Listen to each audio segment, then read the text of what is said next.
Excesso de futuro leva a gente para um lugar de ansiedade. Excesso de passado deixa a gente num lugar de tristeza e até de depressão. Excesso de presente coloca a gente numa posição de estresse. Tem 3 filtros fundamentais que você pode fazer para diminuir esses impactos no seu dia a dia e esse é o tema do nosso vídeo de hoje.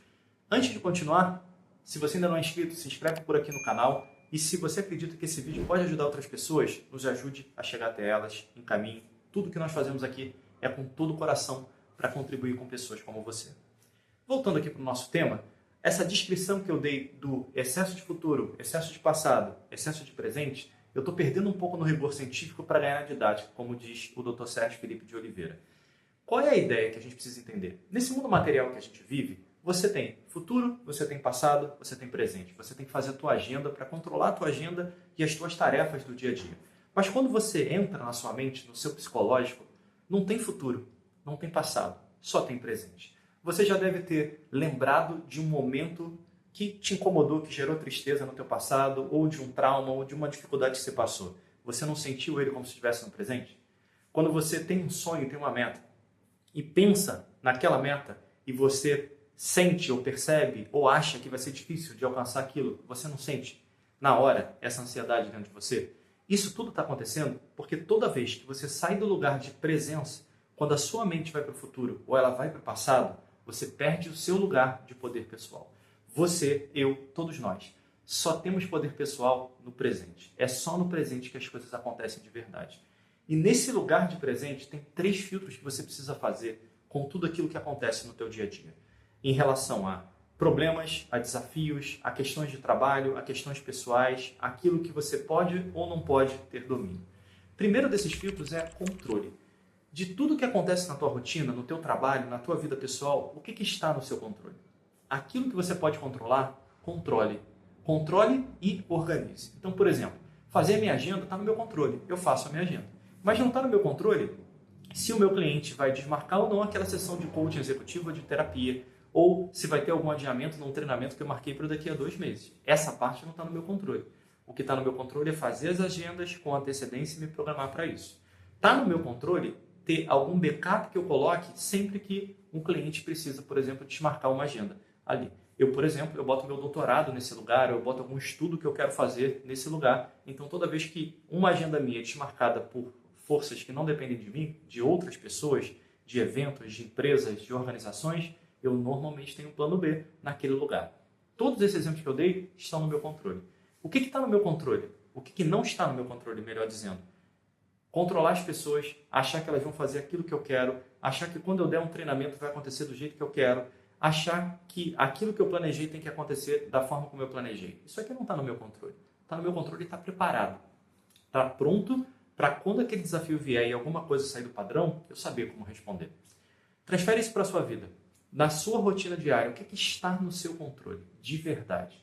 E eu já adianto, pessoas não estão no nosso controle. Tarefas, situações, agendas estão no nosso controle. Coisas que você pode fazer na tua rotina. Por exemplo, se tem um problema acontecendo agora na tua vida, está no seu controle fazer o máximo de movimento no presente para resolver aquela parte que depende de você. Mas se tiver uma parte que não depende de você, você não pode controlar isso e você vai precisar ir para o segundo nível. Qual é o segundo nível? Aquilo que eu não consigo controlar, eu preciso influenciar. Então, se eu não consigo controlar, eu consigo influenciar? Exemplo, eu consigo influenciar em algum grau as agendas dos meus clientes. Eu crio, por exemplo, quando eu faço um trabalho mais executivo em empresa, eu crio muitas vezes ali no contrato dizendo que se eu não for avisado com 24, 48 horas de antecedência daquela desmarcação, aquela agenda vai contar como se ela tivesse sido cumprida naturalmente. Então, eu posso fazer isso em contrato para me proteger. Então, eu não tenho controle, mas eu tenho influência. Se o cliente vai aceitar ou não, aí a gente vai sentar para negociar. Eu não tenho controle, por exemplo, como a minha esposa vai responder, a minha família vai responder no dia a dia da nossa família, da nossa dinâmica caseira, por exemplo. Mas eu tenho influência no que eu posso fazer em relação a isso tudo. Então, aquilo que você não pode controlar, influencie. As pessoas na sua casa que você quer bem, como você pode influenciar positivamente sem interferir no livre-arbítrio delas? Fazendo aquilo que você acha ou acredita que você pode contribuir na vida delas. Você está influenciando. Só que elas podem aceitar a sua influência ou não. A empresa pode aceitar aquela influência que eu botei no contrato ou não. Se eu não tenho controle e eu não tenho influência, eu tenho que ir para o terceiro lugar, que é aceitação. Eu preciso aceitar aquilo que não está na minha mão, ou fazer um movimento na direção que está na minha mão. Vou dar um outro exemplo para você. Para mim, escrever livro, eu normalmente escrevo um livro por ano, esse ano já está indo para o 13º livro. E escrever um livro faz parte do meu propósito. É algo que eu escrevi quando eu tinha 20 anos. Uma das coisas que eu queria alcançar na vida era escrever pelo menos um livro que contribuísse na vida das pessoas. Isso se tornou parte do meu propósito. Isso é tão forte para mim que normalmente eu tenho muitos parceiros que eu escrevo livro. Agora o próximo que vai sair é com a minha esposa, com a Elisa. O Dalton, que você vai ver muitas vezes aqui no canal, é um parceiro. E a gente está sempre escrevendo livros juntos, como eu já tive outros parceiros com proposta de escrever livro. O que eu faço? Se o livro é tão importante para mim, ele precisa estar no meu controle. Porque senão eu me afasto do meu propósito. Como é que eu resolvo isso? Eu combino o livro que eu vou fazer em coautoria com alguma pessoa e a gente combina o prazo. Em paralelo, eu estou escrevendo um livro que só depende de mim. Se aquele combinado não saiu no prazo, eu vou dar foco no livro que eu estou escrevendo. Se aquele combinado não saiu do prazo, a gente não reagendou, isso não está andando, eu pego o meu conteúdo que eu tinha feito aqui e jogo para um livro meu. Dessa forma, eu garanto que vai sair livro, independente se o outro vai ou não fazer a parte dele. Ao mesmo tempo, eu não brigo com o outro, querendo que ele faça alguma coisa que às vezes eu não tenho o mesmo nível de importância que tem para mim, que, por exemplo, está dentro do meu propósito. Então, esse é um exemplo de como eu controlo coisas que são inerentes ao meu propósito, ao meu caminho de vida, como o livro. Transfere isso para a sua vida. Comece a fazer o filtro, e esse é o desafio que eu vou deixar aqui para esse vídeo. Pega toda a tua rotina e divide ela, mas divide ela de coração. No que você pode controlar, o que você puder controlar, controle, organize. Segundo, se eu não posso controlar, se você não pode controlar, você pode influenciar. E lembra que influenciar não é manipular, é fazer a sua influência para aquilo ser o melhor para todos, não só para você. Se a influência não der certo, o que você precisa aceitar? O que você precisa aceitar e fazer um movimento contrário? Como o meu exemplo aqui do livro. Como é que eu aceito? Eu aceito que o outro não está acompanhando o meu ritmo naquele ponto e está tudo bem. Eu direciono essa energia para o outro livro. Eu aceito e faço o meu movimento para o meu lugar que eu tenho controle.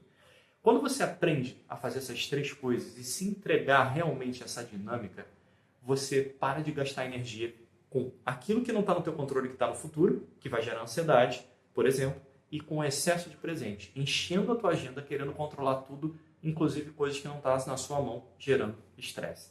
O controle, a influência e a aceitação ajudam muito nesses dois fatores. O do estresse, para você não acumular coisas que você não pode fazer ou se dar uma sobrecarga que você não vai conseguir cumprir, e também para não gerar ansiedade para o futuro.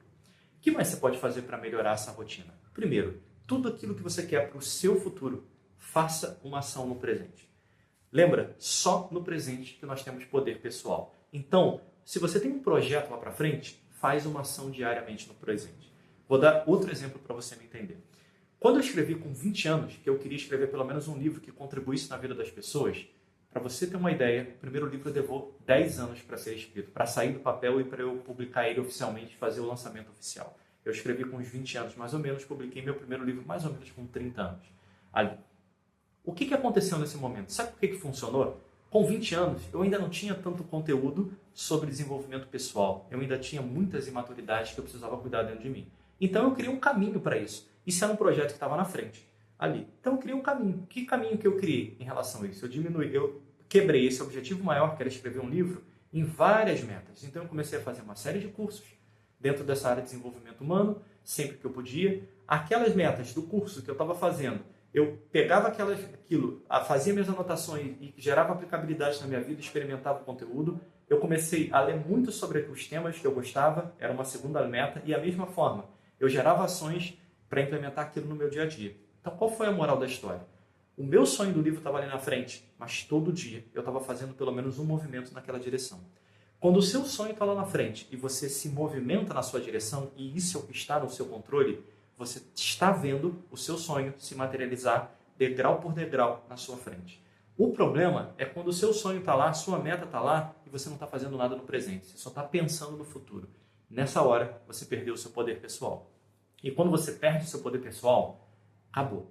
Você vai entrar num lugar de ansiedade. Você vai achar que você não consegue chegar lá. Outro fator que atrapalha isso é que você faz um planejamento de uma meta que você tem daqui a 2 anos. Sei lá, imagina que eu estou entrando agora na área de palestras, estou aprendendo sobre isso, e a minha meta de 2, 3 anos na frente é ser palestrante. Aí eu vou ter uma aula com um professor e que tem uma didática fantástica e eu percebo o quanto que eu estou distante dele. Isso me gera uma ansiedade, porque eu nunca vou conseguir ser um palestrante como aquele professor, por exemplo.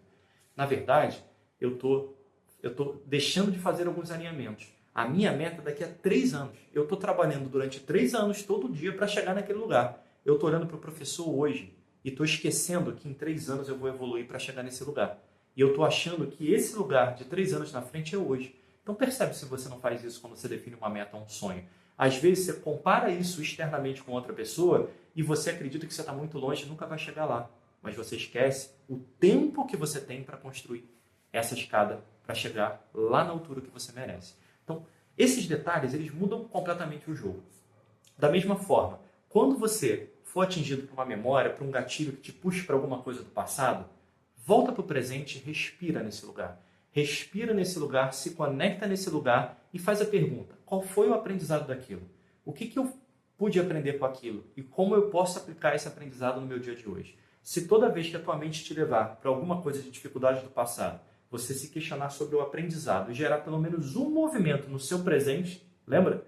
No lugar onde você tem poder pessoal, você gerar um movimento de melhoria em relação àquilo, você vai começar a eliminar um pouco dessa tristeza do teu passado. Então imagina que eu briguei com algum familiar meu lá atrás. Isso veio na minha memória porque alguém falou dessa pessoa e a gente já não se fala tem um tempão. E eu me pergunto, qual foi o meu aprendizado?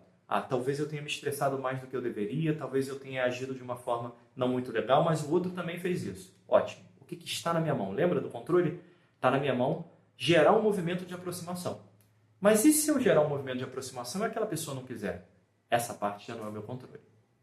Entende o que eu quero dizer? Então, o meu aprendizado é, eu vou corrigir aquilo que eu fiz de errado. Então eu pego, mando uma mensagem para aquela pessoa, falo, cara, fulano, a gente não fala um tempão, desculpa pelo que eu te falei lá atrás, isso aqui não foi legal da minha parte, quero muito voltar a conversar contigo. E espero. Se essa pessoa responder, eu comecei a melhorar aquele relacionamento. Mas vamos imaginar que ela não responda. Pelo menos você tirou de você aquilo que é sua parte. E a moral da história é, garanta aquilo que está na sua mão. Não cobre dos outros aquilo que eles não podem te dar. O que você pode dar para você que está no seu controle, faça isso, porque é isso que muda a sua vida. Qual é a moral desse vídeo? Com controle, com influência, com aceitação, fazendo o movimento que você quer, o lugar que você quer, você começa a viver mais no presente. E quando você vive no presente, você assume o seu poder pessoal. E quando você está nesse lugar de poder pessoal, não tem futuro, não tem passado, não tem excesso de presente que tira você do seu eixo. E é isso que eu desejo de verdade para você. Beijo no seu coração. E não sai desse vídeo e vai para outro lugar. Para aí rapidinho. Pensa. Faz um filtro. O que está no seu controle? Se não tiver, o que você pode influenciar dentro do livre-arbítrio, sem querer manipular outra pessoa, dentro do que é melhor para todos. E se a influência não funcionar, o que você precisa aceitar? E que movimento você precisa fazer para corrigir a rota no que depende de você. Faz isso todo dia que você vai ver a diferença. É o que eu faço na minha vida e o que eu compartilho com você. Fique em paz e até o próximo vídeo aqui no canal.